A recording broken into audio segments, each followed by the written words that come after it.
también como padres son conscientes de que mientras más se aproxime el día, los malestares aumentan, el dolor aumenta, hasta que llegue el momento cuando tendrán al bebé ahí en brazos.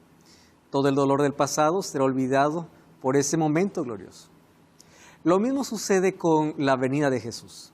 Mientras más nos aproximamos a ese glorioso encuentro, cada vez hay más dolor, hay más oscuridad.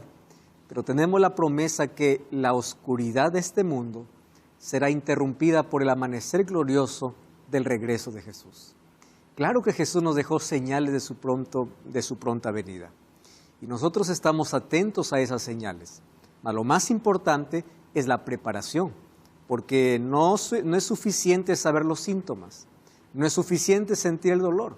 Hay que prepararnos para ese encuentro. Así como los padres se preparan para la llegada de su bebé, al ver de que hay señales, hay síntomas y hay dolor anunciando que cada vez está más cerca, Jesús nos dijo que nosotros necesitamos estar preparados para que cuando llegue ese grandioso día del mayor evento de la historia, que es su venida, todos podamos estar listos. Bienvenido a un nuevo capítulo de Biblia Fácil. Hoy hablaremos acerca de la segunda venida de Jesús, el mayor acontecimiento que aún la historia no ha registrado. Hemos pasado por muchas alegrías, hemos pasado por grandes satisfacciones, pero la mayor de todas será el regreso de Jesús. Hoy hablaremos sobre este tema y eres una vez más bienvenido a disfrutar de Biblia Fácil. Una vez más también, bienvenidos a un nuevo capítulo. Continuamos hablando sobre la sexta doctrina, que es sobre los eventos finales. Y el tema de hoy, la segunda venida de Jesús. Como siempre, antes de abrir la Biblia, vamos a orar. Gracias, Señor, por la oportunidad que tenemos de estudiar tu palabra. Gracias porque nos permites conocer lo que sucederá en el futuro a través de la profecía, a través de la Biblia. Y queremos que hoy podamos soñar con ese momento extraordinario cuando tú vuelas por segunda vez. Hay mucha oscuridad, hay mucho miedo, hay temor, hay tragedias, hay dolor. Mas todo eso nos anuncia que mientras más oscura es la noche, más próximo está el amanecer. Y ayúdanos a estar preparados para ello. Danos tu bendición al estudiar tu palabra, en el nombre de Jesús. Amén. Hablar de la venida de Jesús es hablar del punto culminante de nuestra historia. Dios colocó en su plan, el plan de salvación, de que Él vendría por segunda vez. ¿Cuál es la garantía de que Él vuelve por segunda vez? Su primera venida. Cuando alguien me dice, ¿será que Jesús vendrá? Ha pasado mucho tiempo desde la promesa que Él hizo. ¿Será que Jesús vendrá? Lo mismo se preguntaban las personas antes de su primera venida. Ha pasado mucho tiempo. ¿Será que el Mesías llegará? Las profecías apuntaban a la venida del Mesías. Y lo triste es que, aunque lo esperaban, cuando llegó, nadie estaba preparado.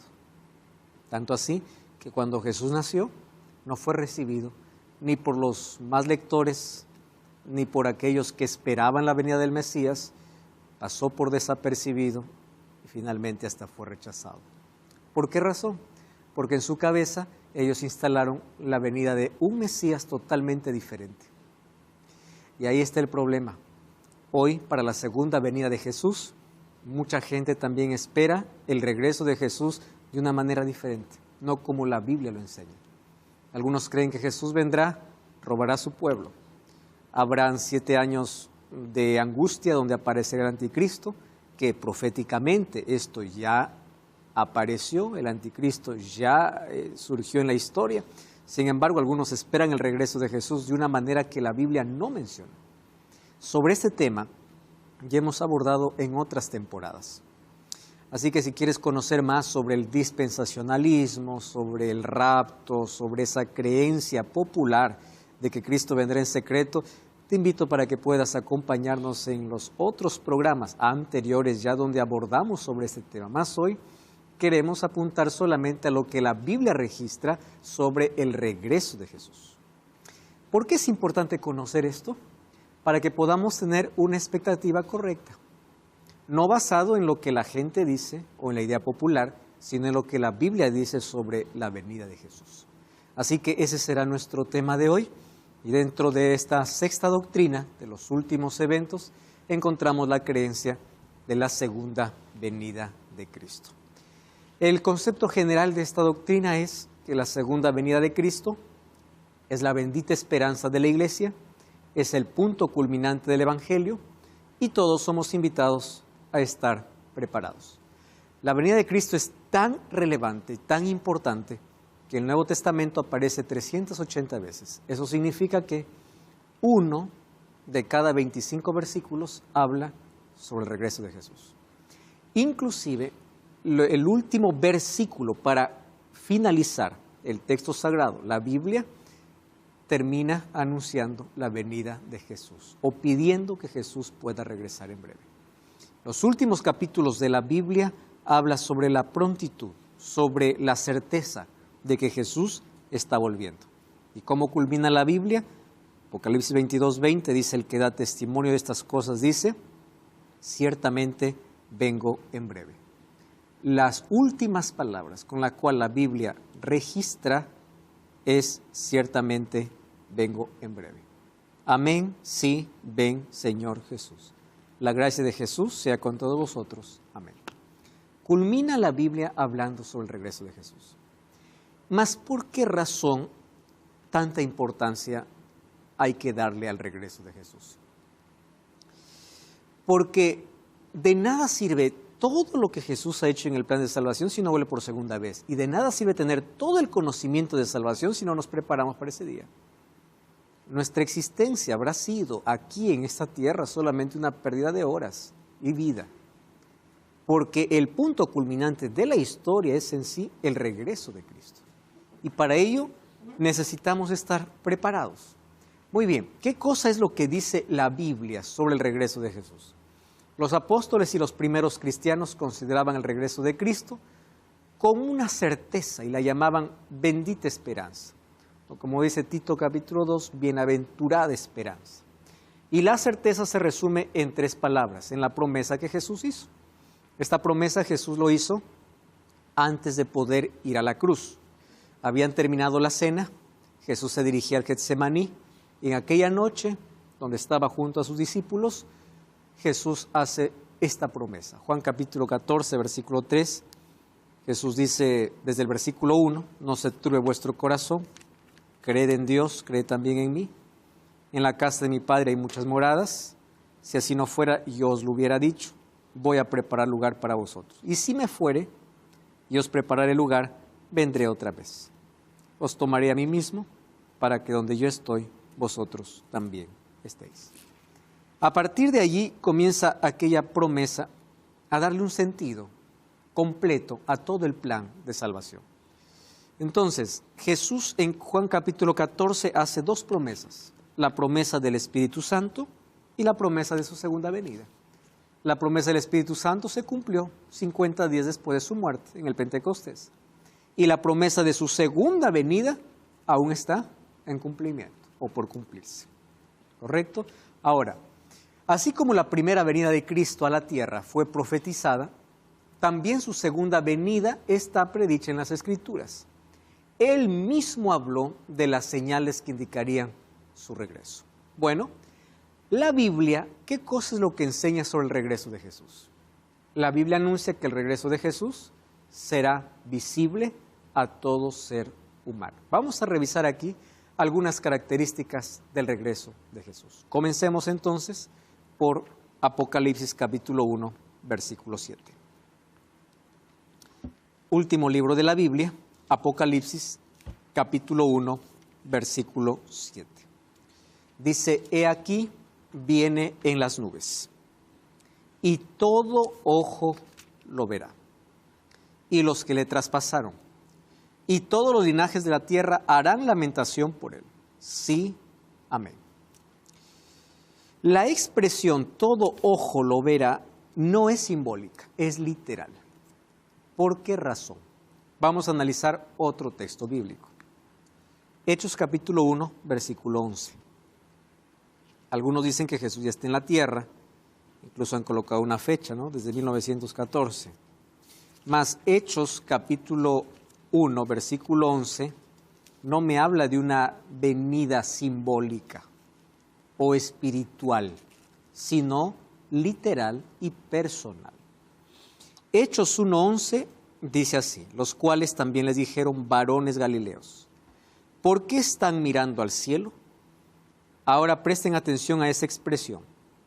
Este mismo Jesús que ha sido tomado de vosotros al cielo, así vendrá como lo habéis visto ir al cielo. ¿Cómo fue Jesús al cielo? ¿De manera literal o de manera espiritual? Literal. La gente lo vio. Cuando Jesús estaba elevando, era de forma personal, visible. Pablo luego va a decir que más de 500 personas estaban allí viendo cómo Jesús estaba yendo para el cielo. Entonces, no fue en secreto, fue de manera visible, fue de manera personal. Y aquí los ángeles hacen un énfasis especial. Este mismo Jesús no es otro, por eso es que no vendrá antes para la tierra o antes de su venida, no aparecerá de manera física diciendo yo soy el Cristo. No, este mismo Jesús vendrá otra vez,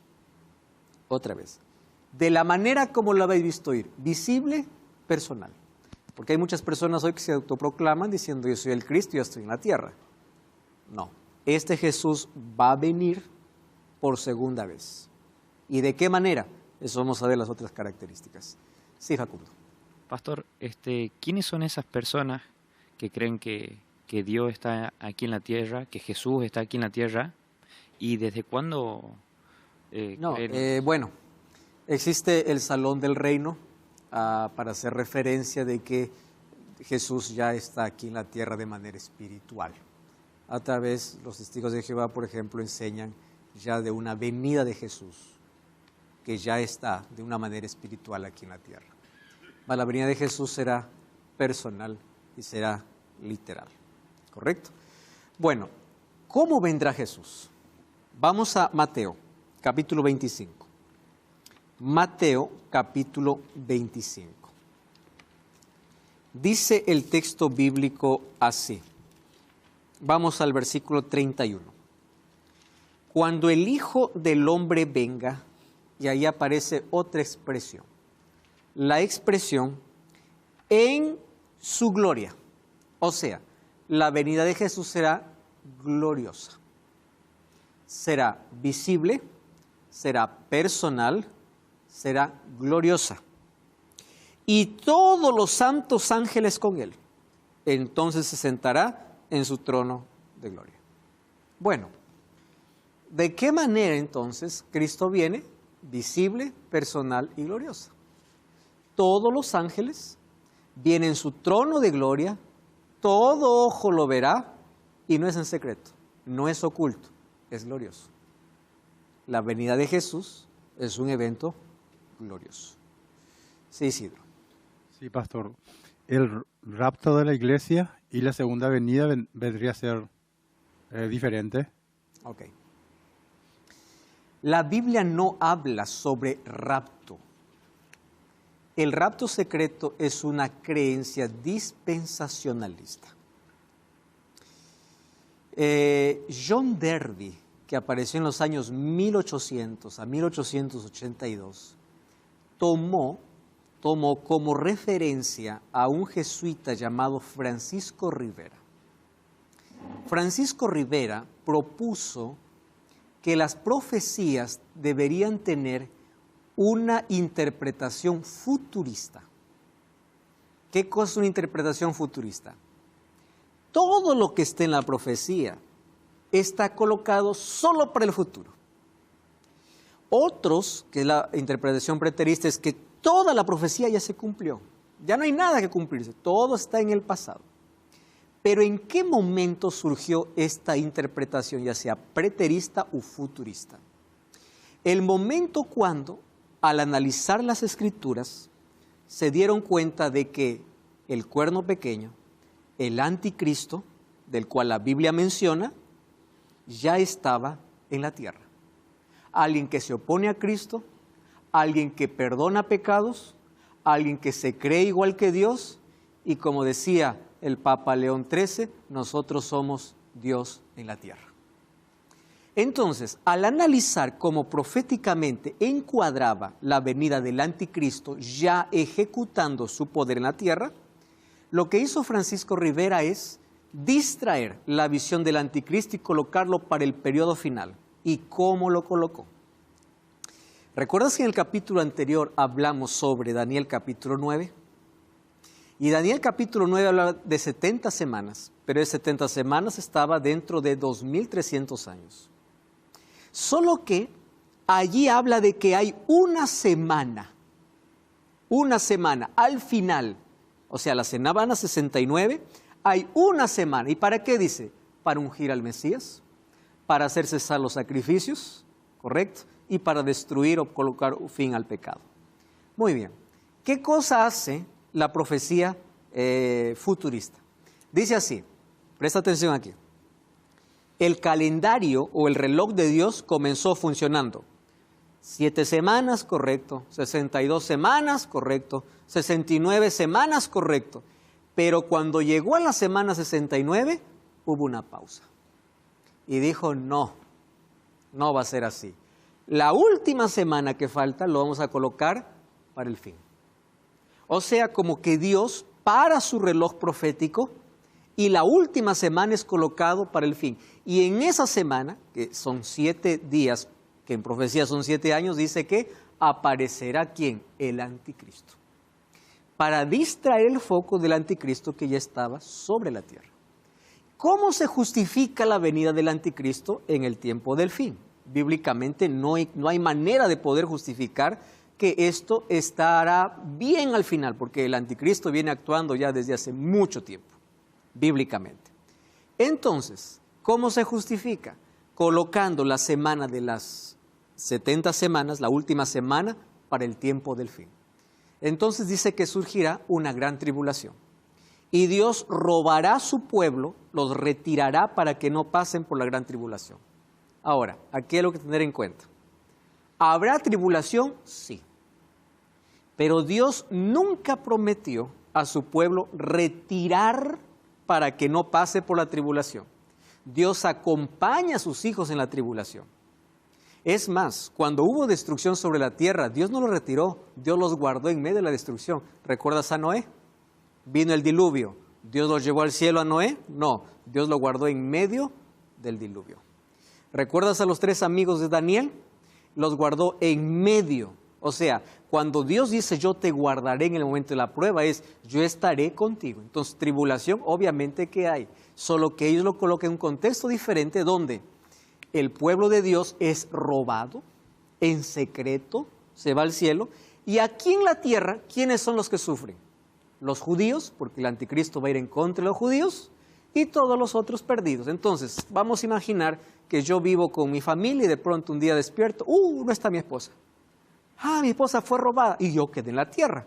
Y si yo quedé en la tierra, como no hay destrucción, yo todavía tengo una segunda oportunidad de salvación.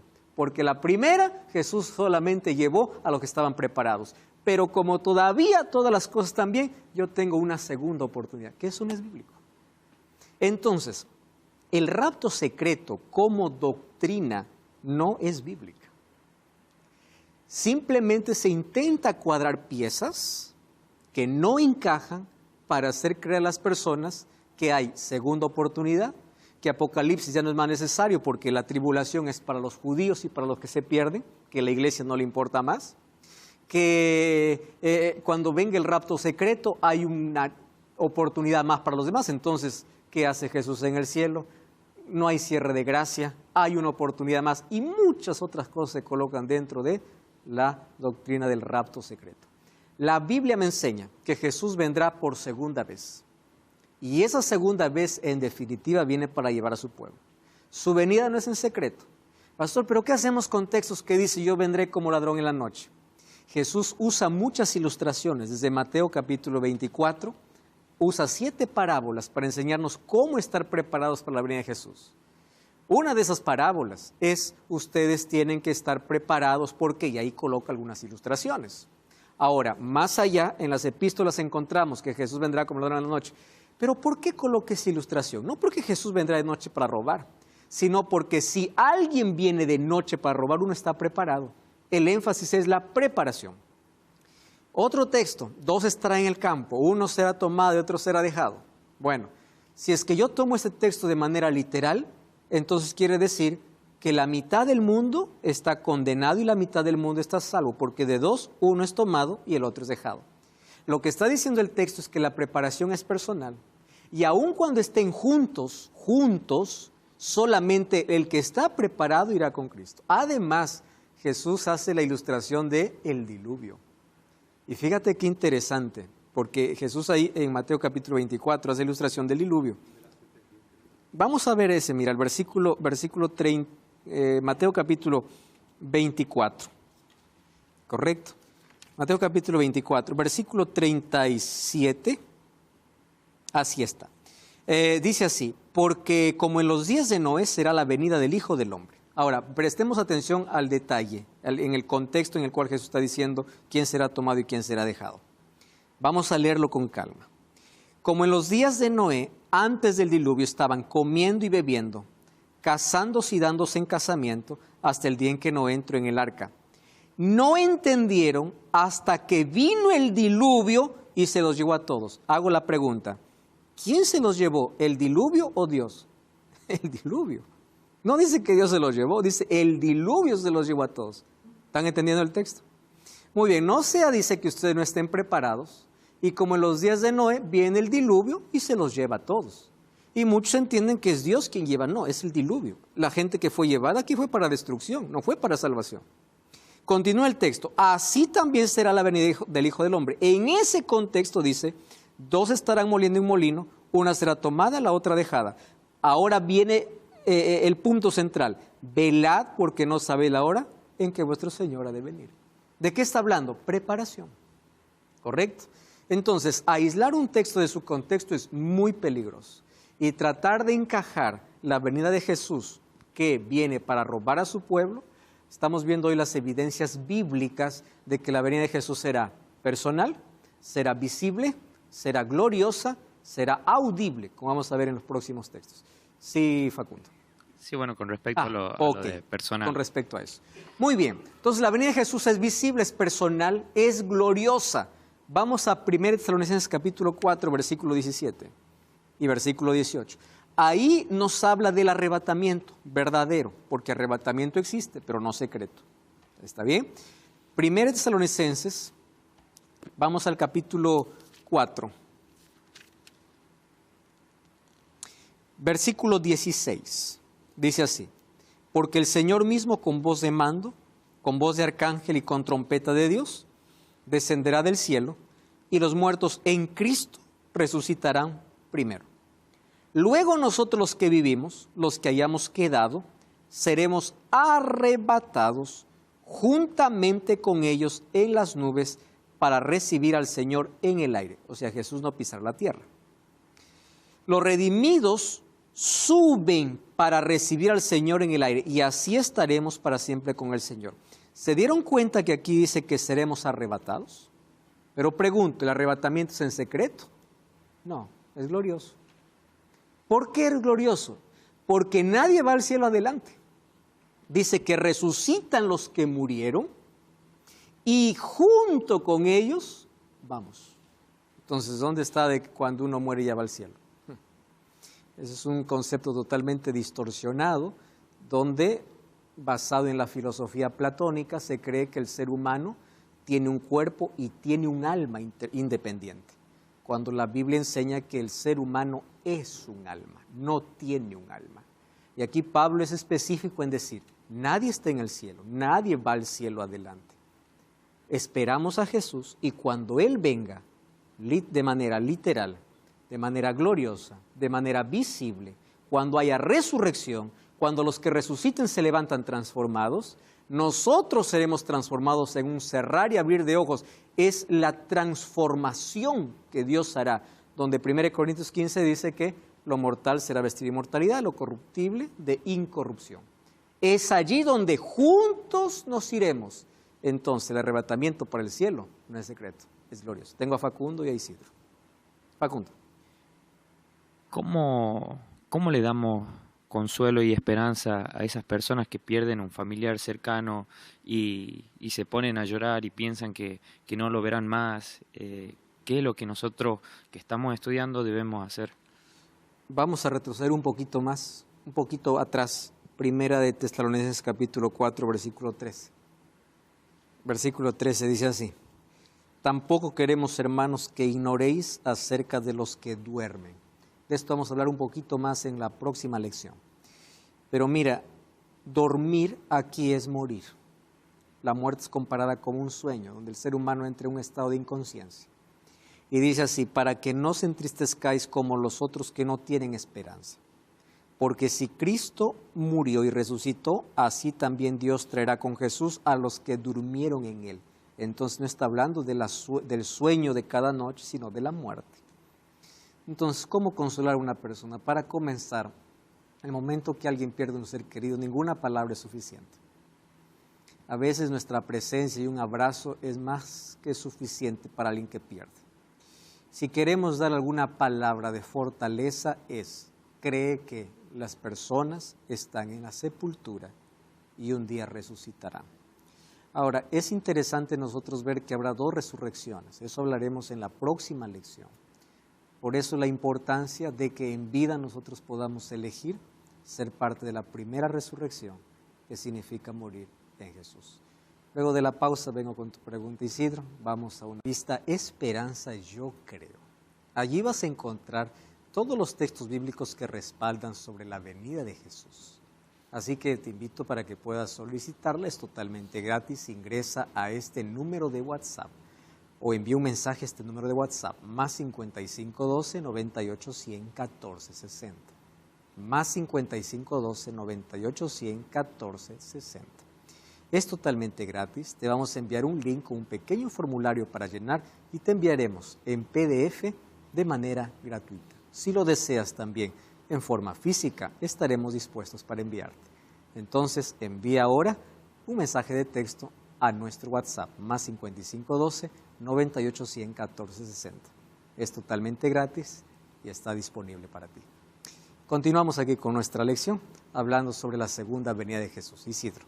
Sí, pastor, vos hablaste que la muerte es un sueño, ¿verdad? Sí. ¿Y cómo podemos interpretar entonces del ladrón en la crucifixión cuando Jesús le dijo, mañana mismo estará conmigo en el paraíso? Hoy es. No es mañana, ¿sí? Hoy mismo estará conmigo en el paraíso. Querido Isidro, en la temporada anterior yo he dedicado un programa entero para hablar sobre el ladrón. Un programa entero. Así que la respuesta que te voy a dar es tan cortísima, porque he dedicado 1 hora, como también para hablar sobre la parábola del rico y Lázaro, que hay un diálogo allá, aparentemente uno está en el cielo y el otro en el infierno. Entonces, no vamos aquí a poder explicar todo, más solamente de manera simple voy a revelarte un texto de la Biblia. Vamos al libro de Juan, ¿correcto? Juan capítulo 20, versículo 17, respondiendo a tu pregunta. Más yo te invito para que puedas mirar el programa completo, ¿está bien? Dice Juan 20, 17. Jesús le dijo, este es el momento de la resurrección de Jesús, no me toques, porque aún no he subido a mi Padre. Mas ve a mis hermanos y diles, subo a mi Padre y a vuestro Padre, a mi Dios y a vuestro Dios. ¿En qué momento está diciendo esto Jesús? En el momento de su resurrección. ¿Qué día resucitó Jesús? Domingo. ¿Quién está allí esperando o allí sorprendida por la noticia que Jesús ha resucitado o no sabe si es verdad o no? María. Aparece Jesús y ella lo confunde y piensa que es un jardinero o alguien. Le dice, ¿dónde han puesto a mi maestro? Luego lo identifica que es Jesús. María, con la emoción, quiere tocar a Jesús. Y le dice, María, no me toques. ¿Por qué no me toques? Porque aún no subí. Quiere decir que el ladrón subió solo. Cuando Jesús le dice en Lucas capítulo 23, de cierto te digo hoy, presta atención, cuando se escribió el texto sagrado, no existían signos ni de interrogación ni de puntuación. Todos los signos y las comas fueron colocados después. Y el texto se escribió así: de cierto te digo hoy, tú estarás. Entonces, Jesús mismo está afirmando: hoy te prometo porque hoy te arrepentiste. Hoy la promesa está hecha para ti. De cierto te digo hoy, tú estarás, ese estarás está a tiempo futuro, conmigo en el paraíso. Porque incluso el ladrón no le pide ser llevado para el cielo. El ladrón le dice: acuérdate de mí cuando vengas en tu reino. Entonces, te das cuenta, el pedido del ladrón arrepentido y la respuesta de Jesús está a tiempo futuro, aunque la promesa está hecha en tiempo presente. De cierto te digo hoy, tú estarás. ¿Para cuándo es la promesa? Para la venida de Jesús. ¿Correcto? Muy bien, entonces la Biblia anuncia cómo Jesús regresa, de manera visible, audible, gloriosa, personal, literal. Jesús predijo que algunas señales anunciarían la proximidad de su venida. Lucas 21:25 dice: habrá señales en el sol, la luna y las estrellas. Mateo 24:7 también dijo que habría guerras, pestes, terremotos en varios lugares.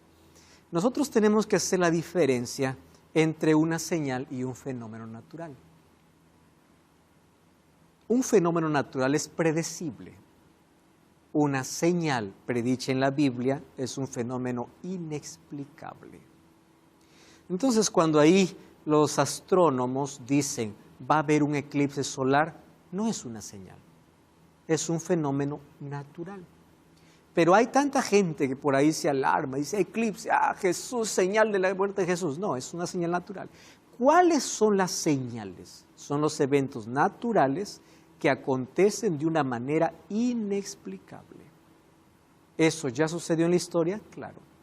Cuando vamos a revisar los libros de historia, vamos a encontrar que ya existieron eventos inexplicables. Por ejemplo, 19 de mayo de 1780, ¿qué cosa aconteció? A las 10 de la mañana, el sol dejó de brillar. Hubo oscuridad completa sobre la tierra. No era eclipse. No era eclipse. Las personas gritaban desesperadas. Pensaban que el día final había llegado. Para que ustedes tengan dimensión de la oscuridad, una persona no podría ver una hoja en blanco a 10 centímetros de su vista. La oscuridad era densa. Aquella misma noche del 19 de mayo de 1780, la luna pareció roja como sangre. ¿Qué explicación se dio a este fenómeno? Simplemente inexplicable. Luego nosotros encontramos un poquito más adelante, 13 de noviembre del año de 1833, una lluvia de meteoritos iluminó todo el cielo. Al comienzo la gente quedaba admirada, sorprendida por ver este fenómeno. Luego, al ver de que esto no paraba, comenzaron a preocuparse, a llorar y gritar de que el fin había llegado. 13 de noviembre de 1833. ¿Recuerdan ustedes que yo les mencioné en el capítulo anterior que hubo un despertar religioso en los Estados Unidos por la venida de Jesús? ¿Por qué razón? Porque algunos fenómenos sobrenaturales comenzaron a surgir, como la caída de meteoritos o estrellas, como la noche o el día oscuro, como en la noche la luna como sangre. Entonces, todo eso llevó a la gente a tener un interés especial por las profecías. Y a partir de allí, ellos comienzan a ver la profecía de las 2300 tardes y mañanas como el acontecimiento donde Jesús vendría a la tierra. Porque todo sucedió en ese periodo. Pero la verdad era el fin, sí, mas ese comienzo de ese final. ¿Correcto? Ahora, Jesús dejó señales. Ahora, ¿continúa habiendo señales? Por supuesto. Pandemias, nuevas enfermedades, pestes, corrupción, hay tragedias, hay señales, sí. Pero las señales no nos dicen que el fin llegó. Es interesante que cuando leemos en Mateo 24, Jesús dice así: habrá pestes, habrá hambre, habrá terremotos en diferentes lugares, pero aún no es el fin. ¿Para qué sirven las señales? Las señales sirven como postes. Cuando tú estás yendo a un lugar, cada cierto tiempo tú vas a encontrar un poste que dice falta, o un letrero que dice falta 100 kilómetros, falta 50 kilómetros, falta 20 kilómetros, hasta que finalmente, bienvenido. ¿Qué cosas son las señales? Te indican que cada vez te estás aproximando. Mas, ¿cuál es la señal que determina que Jesús venga? Vamos a Mateo capítulo 24, versículo 14. No se trata de una guerra, no se trata de un terremoto, no se trata de un maremoto, no se trata de nada de eso.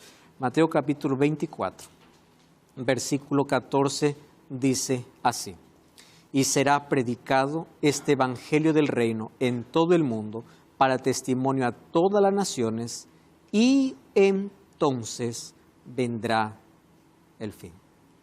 Lean ustedes el versículo 7 para que vean cómo, o versículos 6 y 7, para que vean cómo las otras cosas son apenas señales que nos indican la proximidad. Oiréis guerras y rumores de guerras. Mirad, no os turbéis, porque es necesario que todo esto acontezca. Pero ¿qué dice? Pero aún no es el fin. ¿Qué dice el versículo 7? Se levantará nación contra nación, reino contra reino, habrá pestes, hambres y terremotos en diferentes lugares. ¿Y qué cosa dice? ¿Y estos qué cosa será? Principio de dolores. Aún no es el fin. Pero llega el verso 14. El evangelio será predicado. Esa es la señal. Ustedes ya se dieron cuenta que en menos de una década no existían los medios de comunicación que hoy tenemos. Todo ese asunto de una comunicación inmediata, veloz, rápida, tiene poco tiempo.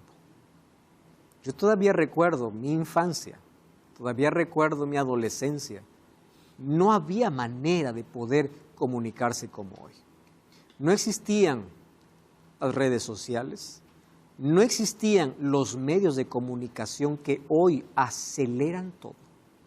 Y ya se dieron cuenta que así como el ser humano puede usar la tecnología y los medios para lo que quiera, Dios está usando tremendamente los medios de comunicación como medio de salvación.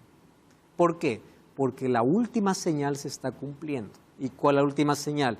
El evangelio será predicado a todo el mundo. No dice que el evangelio será aceptado, eso es diferente. El evangelio será predicado, quiere decir que todas las personas tendrán conocimiento aun cuando no acepten el evangelio. Si aceptan o no es decisión de cada uno, mas la obra de Dios es que el evangelio sea predicado, entonces vendrá el fin. ¿Correcto? Es así como Jesús nos muestra. Habría también un gran despertar religioso. La predicación del evangelio siempre fue conducida por el pueblo de Dios. Sin embargo, la Biblia afirma que cerca del regreso de Cristo la predicación se intensificará y resultaría en un despertar religioso. Bueno, Mateo 24:14, la predicación del evangelio será necesario para que venga el fin. Mateo 24:12 dice que, aunque la proclamación amplia del evangelio no significa necesariamente un crecimiento masivo del cristianismo, la Biblia afirma que ante el regreso de Cristo, la maldad se multiplicará y el amor se enfriará. Esto cada vez es más real.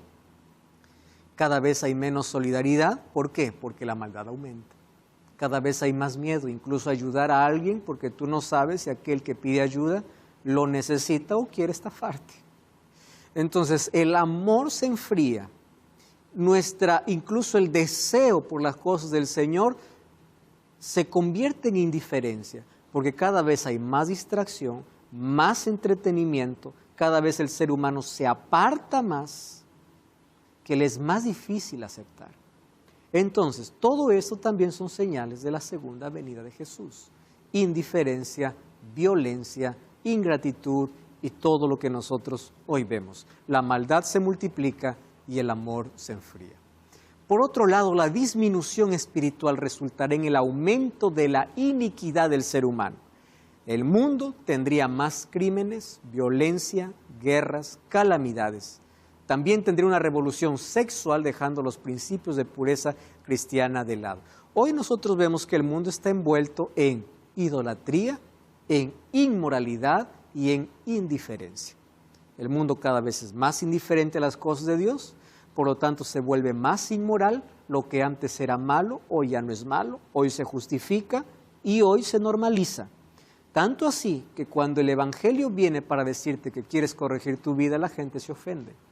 La gente es ofendida por una verdad que antes se aceptaba, pero que hoy ya no se acepta más. Si ustedes piensan en lo que ocurría hace algunas 2 décadas atrás, lo que hoy se ve no existía. Y si existía, era motivo de escándalo. Ahora no, es normal, totalmente normal. Es tan normal que si tú no te vas acomodando o vas alineando a ese pensamiento, eres tú el bicho raro, eres tú el desfasado, eres tú aquel que se quedó en el pasado. A ese nivel estamos llegando, al nivel que llegó Sodoma y Gomorra en inmoralidad. Sí, Facundo.